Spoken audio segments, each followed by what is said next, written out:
Hey everybody, Des on Clash, and this is just a war recap from the war with Compact Clan. So there's a couple single videos out there. If you want to check those out, most of those are Hogo attacks. I just wanted to show a couple Town Hall 10s. This is Willy, one of our 9.5s, and that is right. This gentleman has max royals. He's going to come in here on the corner of this base. I want you to see how patient this attack is. And a Town Hall 10, that's super important. Patience is key. One little mistake can really affect the outcome. So as you can see, he goes in, takes out that mortar. And this is what's called a Hocus Pocus attack, if you're not familiar with that.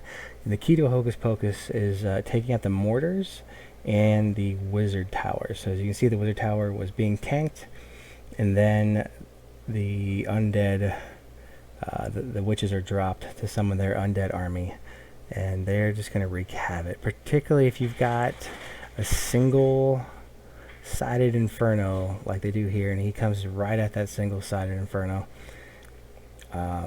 And then just marches all the way through this base. Now usually I would like to rage through that core just to get to the other side, because that double-sided inferno, granted it's only level 2, but it does eat through witches. We're just going to go a little bit faster just so you can see how this progresses. And at the same time, that king is just beating down this base, and that queen is just sitting behind the undead army, picking off storages and defenses as he comes all the way through here. This thing is fantastic. You got a little army of skellies on the outside there, kind of just coming in waves, and just see how fast they die with that wizard tower and the mortar. So again, something to pay attention for. And there was the speed up again. The king goes down, and so you basically got the queen doing so much damage here as the witches try to keep up with the wizard tower and the mortars. And you can kind of see where the outcome is right here. You get the undead army coming up from the bottom, 2 buildings left, and the queen can take out the whole thing. So that's impressive. That is fun. We love it when that happens. As a fair play clan, we don't get to practice our attacks over and over and over again. So something like that is kind of rare. So I kind of had this planned out when we set up targets initially, that I wanted to do a Hocus Pocus as well, just because this guy has 2 double infernos. Now I don't have the heroes Willy does, but I do have a little bit more experience with the Hocus Pocus, although I think he did it better. But anyway, Willy beat me to it, so that's why he's out there first. He gets full credit for doing Hocus Pocus. However, and he also had a little harder too, because he had one Inferno Tower that was set to multi. For me, it was kind of a no-brainer. Like, I'm gonna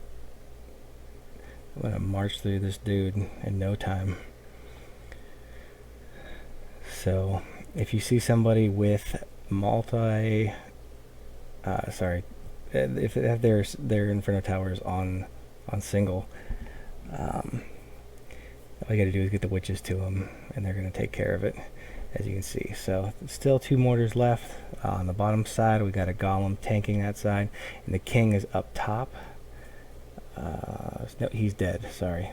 So the queen is up top, taking out the top side, and basically just allowing for those skellies to do their work, take out the outside. Also have wizards backing them up. As you can see, that bottom wizard there trying to take out that mortar. Hopefully I was going to get him, but that one mortar kind of standing in my way of making this a pretty easy raid. That one mortar can take out all of my witches. Gets 1 hit in there. Oh, second, and as you can see, all the witches are done. So if that would have happened on Hocus Pocus, that's actually happened to me before, that you start your Hocus Pocus, get nailed with those mortars, 2 shots, game over. So hopefully you understood how those attacks worked in those videos. Go back and watch them a few times. Now we got the ever amazing Neverwinter. He's going to come in with a La Lune attack.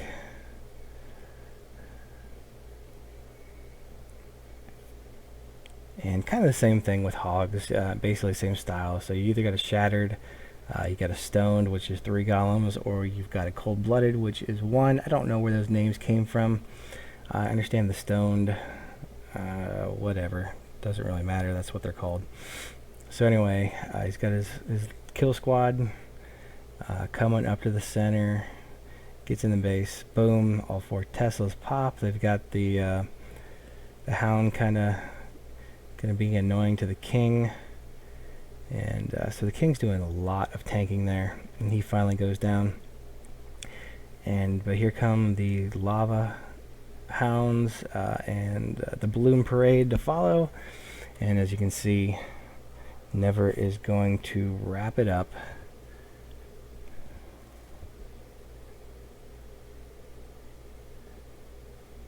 With those guys.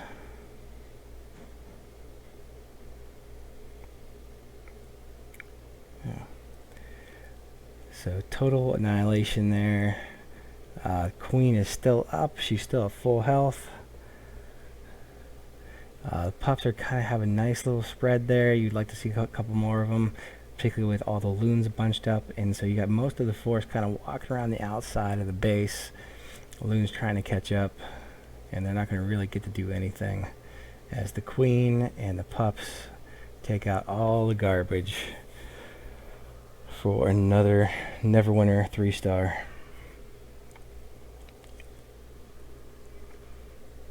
Alright, now we're going to jump here to Honda, just showing some good attacks. Kind of a weaker base here, but again, stress, build correctly. Don't throw in those defenses till you need to. Same as always, basically the same attack as the single video I posted earlier, if you looked at that. And here comes the Hogs. Look at all those heals going off right there. And Honda is going to crunch this rushed Town Hall 9. This actually might be a base that could go white, just because those walls are so weak. But in true to fashion, he comes at it with a Hogo.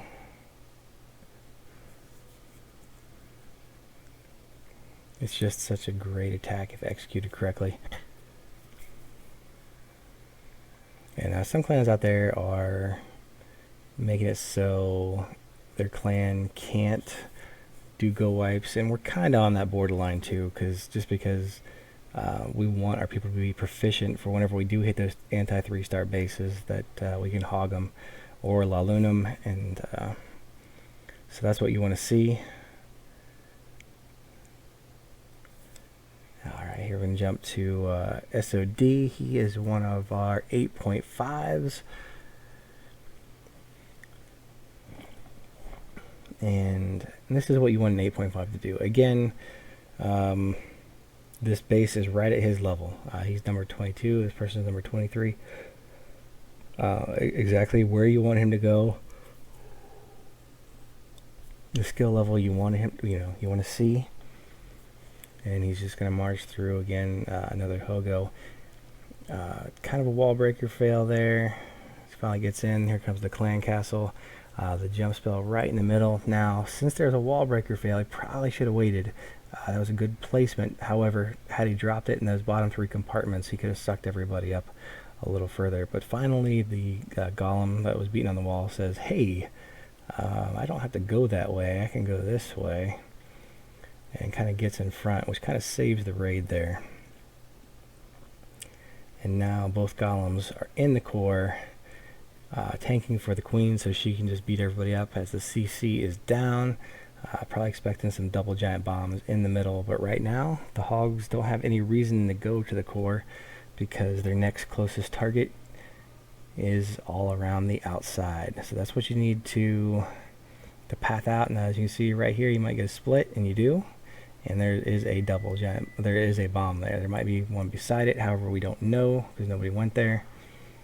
And the core is gone.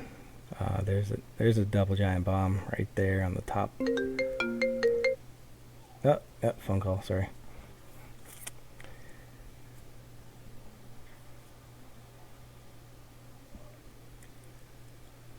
Let's just speed this one up to finish it up.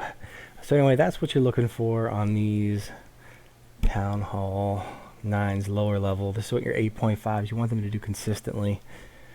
We went on like a 28 war win streak until we met up against some engineered clan. It was kind of garbage. So if you ever meet them, their name is the War Clan Inc. Anyway, Des on Clash. Like, comment, and subscribe.